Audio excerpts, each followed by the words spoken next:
नमस्कार मित्रों, मैं डॉक्टर अभिषेक शर्मा। आज आपके सामने हमारे साथ में हैं जो कोरोना से आज से 3 महीने पहले पॉजिटिव हो गए थे और उसके बाद उन्होंने कोरोना के ऊपर विजय प्राप्त की है। आज उनके साथ चर्चा करेंगे कि कोरोना जब पॉजिटिव वो हुए तो उनको एक तो शारीरिक रूप से क्या क्या झेलना पड़ा या क्या क्या सिम्टम्स आए और मानसिक रूप से भी क्या झेलना पड़ा और वो उन्होंने कैसे विजय प्राप्त करी। तो हमारे साथ में आज कोरोना जो पॉजिटिव हुए थे 3 महीने पहले हमारे कुंज बिहारी अग्रवाल जी, जो कि सौंख में एक अध्यापक हैं और बहुत लगन से अपना अध्यापन का कार्य कर रहे हैं। तो बहुत बहुत अभिनंदन करता हूँ मैं कुंज बिहारी जी का। नमस्कार मित्रों, हमारे साथ में हैं कुंज बिहारी जी। बहुत बहुत आपका स्वागत है कुंज बिहारी जी हमारे एक टॉक शो में। आपने 3 महीने पहले कोरोना की जो रिपोर्ट कराई थी तो पॉजिटिव आया था, आप आए हैं मुझसे मिलने के लिए। तो मैं चाहता हूँ कि आपने शेयर करें कि लोग बाग कोरोना डर रहे हैं, भय है, और आपने क्या क्या फील करा वो उसके बारे में बताएं कि कब आपको बुखार आया, क्या आया, वो थोड़ा सा डिटेल में जानकारी दीजिए। देखिए, जून की बात है लगभग, तो 20-21 जून के लगभग 22 जून के लगभग मुझे बुखार आया था। तो बुखार तेज था। अच्छा, कितना आया होगा? 2-3 तक हो गया था। ठीक है। तो उसमें क्या है कि बुखार में नॉर्मली मैंने पैरासीटामोल ली थी कम करने के लिए। उसके बाद बुखार सही नहीं हुआ, तब मैंने रिपोर्ट कराई थी अपनी। तो और भी कोई दवाएं ली थी? ना, और कोई नहीं ली, केवल पैरासीटामोल। कितने दिन ली आपने दवाएं? 2-3 दिन ली थी। अच्छा, लेकिन वो आपको फीवर ठीक नहीं? फीवर तो उतार रही थी वो, पर बाद में चढ़ रहा था फीवर। बाद में चढ़ रहा था। सर्दी खांसी कुछ इसके साथ? हल्का सा जुकाम, हल्की सी खांसी थी। तब आपने इसकी रिपोर्ट कराई, वो पॉजिटिव आई। तो जिस समय आपको रिपोर्ट पता चली कि पॉजिटिव है, आपकी मानसिक स्थिति क्या थी? मानसिक स्थिति सर उस समय क्या है कि जनता में भी डर पीक पे था और मैं भी थोड़ा सा घबरा गया था कि ये पॉजिटिव हो गया, अब क्या होगा, कैसे सही होगा। तो डर था, परंतु मैं समझता हूँ कि डरने की अब जो 3 महीने हो चुके हैं मुझे इसकी विजय प्राप्त हुए, तो डरने की कोई आवश्यकता नहीं है। कोई आवश्यकता नहीं है।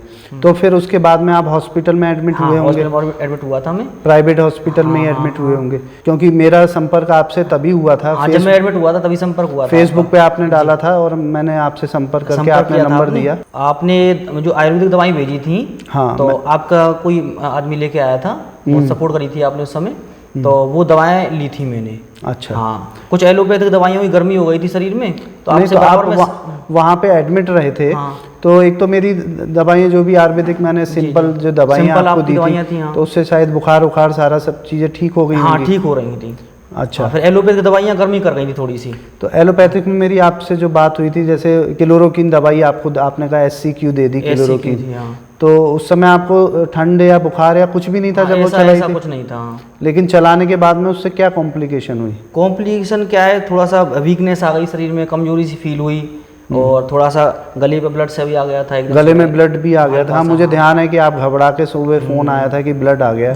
तो एक्चुअल में आपको ही पता है कि क्लोरोक्विन जो दवा है वो मलेरिया की दवा है, और मलेरिया होने पर दूध से दी जाती है। आपने ध्यान दिया हुआ? तो वहाँ पे क्या दूध उपलब्ध था या दिया गया? शाम को दे रहे थे, लेकिन दिन में नहीं दिया जा रहा था। शाम को देते थे। खाने में क्या था वहाँ पे? खाने में देते थे, अच्छा खाना देते थे, सुबह शाम अच्छा खाना देते थे, नाश्ता भी आता था, चाय भी मिलती थी, वैसे कोई दिक्कत नहीं थी। खाने में तो आपने बताया था कि पनीर और मटर सारा मटर पनीर और सारा, हाँ, कई लेकिन मिठाइयाँ भी आती थी, फ्रूट्स भी आते थे। अच्छा। जी हाँ। नहीं, खाने का अच्छा था। लेकिन मैं अब यहाँ पे आपको एक बात बताऊं कि आज से पहले जो वैद्य लोग हुआ करते थे, जब किसी को भी वायरल फीवर होता था तो या कोई भी बुखार हो, म्यादी बुखार हो, टाइफाइड हो, तो वो खाना रोक देते थे। अच्छा। खाना रोकने से क्या होता था कि खाने की जगह आपको सिंपल सब्जी का जैसे सूप है वो देते थे।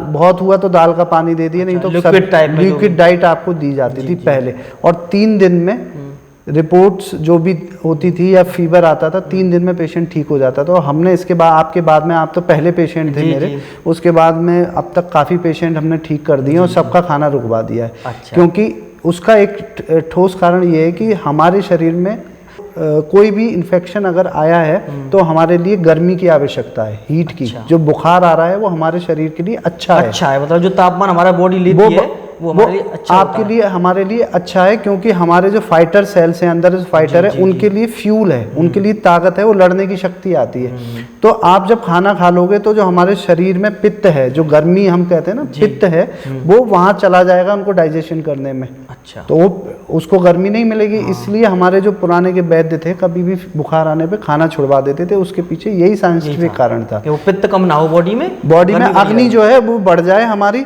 अग्नि बढ़ने से हमारे बॉडी में गर्मी बढ़ जाएगी, और गर्मी बढ़ने से जो हमारा फ्यूल है, हमारे फाइटर सेल्स जो बताते हैं आप, उनको, हाँ, फाइटर सेल्स को ताकत मिल जाएगी। आयुर्वेदिक दवा लेने के बाद में कोई कमजोरी भी महसूस नहीं होगी।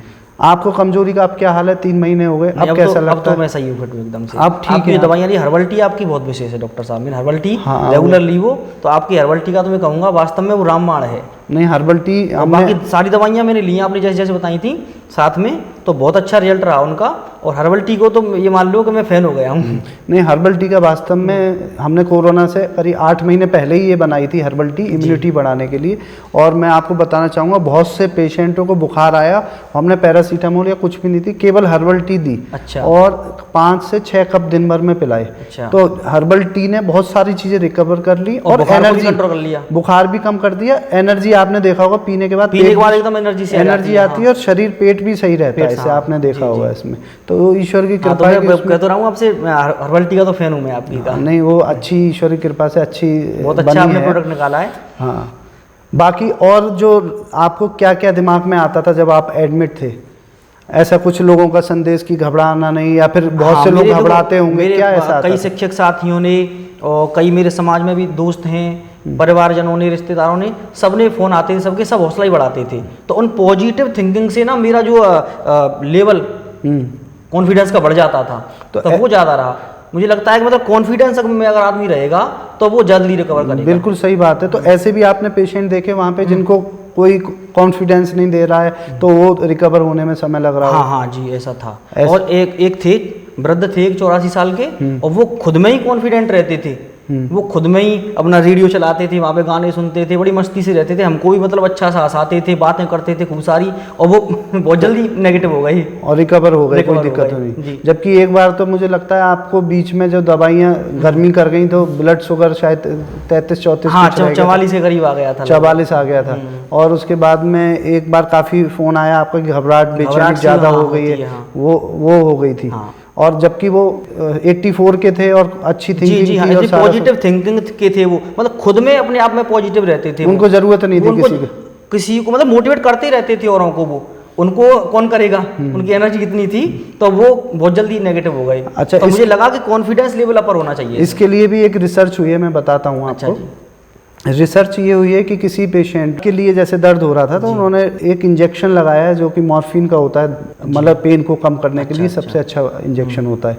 वो लगाने के बाद नर्स ने या डॉक्टर ने उनसे कहा कि ऐसा है, ये तो अभी सादा इंजेक्शन है, आपके लिए इंजेक्शन आएगा दर्द का, मंगाया है, अलग से आएगा। हाँ, ये तो अभी सिंपल लगा दिया है। वो रिसर्च के लिए कर रहे थे ऐसा? हाँ। फिर पूछा 10 मिनट बाद, दर्द में आराम है? बोले नहीं, दर्द में कहाँ आराम है, अभी इंजेक्शन लगा ही नहीं, जबकि उनको मॉर्फिन दे रखा था जी।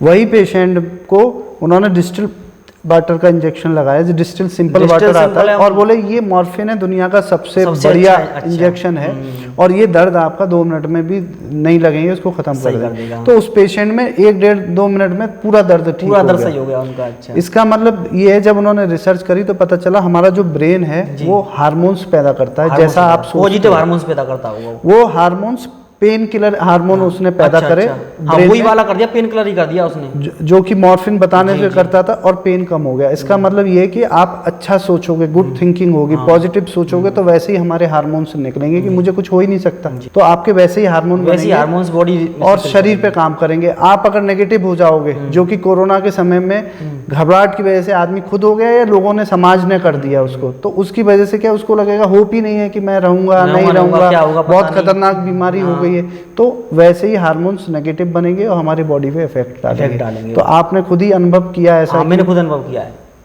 और आप कुछ हमारे जो दर्शक हैं उनको कहना चाहेंगे कि अगर वो बाई चांस कोरोना पॉजिटिव हो जाते हैं, तो क्योंकि अब तो आप देखो समाज में हर जगह लोगों को बुखार आ रहा है, तो क्या संदेश देना चाहेंगे कि इसमें क्या? तो संदेश सबसे पहले ये है कि हमको पॉजिटिव रहना है, बिल्कुल भी घबराना नहीं है, और ये सामान्य वायरस है, और 6 से 7 दिन में अपने आप शरीर से बाईपास हो जाता है। बहुत ज़्यादा घबराने से क्या है, आदमी डिमोशन में चला जाता है और सही नहीं हो पाता है। कॉन्फिडेंस लेवल अपर रखना है अपना, और आयुर्वेद पे भरोसा रखना है। आप क्या समझते हो, आयुर्वेदिक अपने आप लेनी है, आयुर्वेदिक डॉक्टर ना, आयुर्वेदिक दवाएं भी डॉक्टर की सलाह से ही लेनी चाहिए। मैं समझता हूँ कि भले ही साइड इफेक्ट ना हो आयुर्वेदिक दवाई के, परंतु वो अपनी बॉडी के हिसाब से क्या है कि किसी की तासीर कैसी भी है, किसी की तासीर कैसी है, तो हर किसी को सूट ना करे ऐसा हो सकता है। तो दवा कोई भी हो, आयुर्वेदिक हो, एलोपैथिक हो, बिना डॉक्टर की सलाह के नहीं लेनी। बिल्कुल सही बात है। यहाँ पे क्या है, कुछ लोग को बताऊं, केवल जो काढ़ा हमने एक फेमस हुआ है ना जी, केवल काढ़े को ही अपने आप में चिकित्सा मांग रहे, बुखार आया काढ़ा ले लिया, आयुर्वेदिक डॉक्टर्स को नहीं दिखा रहे हैं। उसकी वजह से अब किसी को पहले से ही लंग्स में कफ जमा हो, ज्यादा और बीमारियां हो, तो डॉक्टर को नहीं दिखाएंगे तो और ज्यादा बीमारियां होने लगेगी, काढ़ा पूरा प्रभावी नहीं हो पाएगा। इस वीडियो के माध्यम से मैं भी कहना चाहता हूँ कि कोई दिक्कत हो, जो आपके नजदीक में एक डॉक्टर आयुर्वेदिक हो उसको दिखाओ, आपकी तासीर देखेगा, जो आपने बॉडी की जो तासीर है वो उसके हिसाब से दवाएं बताएगा, तब वो आपको लगेगी, और तुरंत 3 से 4 दिन में मुझे लगता है पेशेंट ठीक हो जाता है। ऐसा मेरे अनुभव में काफी पेशेंटों को आपने तो पेशेंट सही किया है, मैं तो खुद अपना बता रहा हूँ, आपने तो कई पेशेंट सही किए हैं सारे लोग। और इसमें मेन बात है, जो आपने देखा होगा तो कुछ दवाइयां जो आपने अंग्रेजी खाई उसकी वजह से थोड़े दिन पोस्ट ऑपरेटिव कमजोरी रही। हाँ, मतलब महीने 1.5 महीने तक मैंने वीकनेस फील करी थी। मैं कह रहा हूँ कि 3 दिन के बाद में बुखार ठीक हो जाएगा और 2-3 दिन बाद में वीकनेस खत्म हो जाएगी, अगर प्योर आयुर्वेद लेते हैं, कोई एलोपैथिक नहीं लेते, कोई एलोपैथिक नहीं, केवल आयुर्वेद। बिल्कुल बिल्कुल। और निर्देशन में, बिल्कुल निर्देशन में तो लेनी है, अपने हिसाब से करेंगे तो मुश्किल पड़ जाएंगे। तो और कुछ बात इसके अलावा कुछ कहना चाहते हैं? बस बहुत बहुत धन्यवाद, आपने इस योग्य समझा मुझे। नहीं, आप तो बहुत बहुत आभारी हूँ मैं, ऐसे कठिन समय में आपने मेरा सहयोग किया।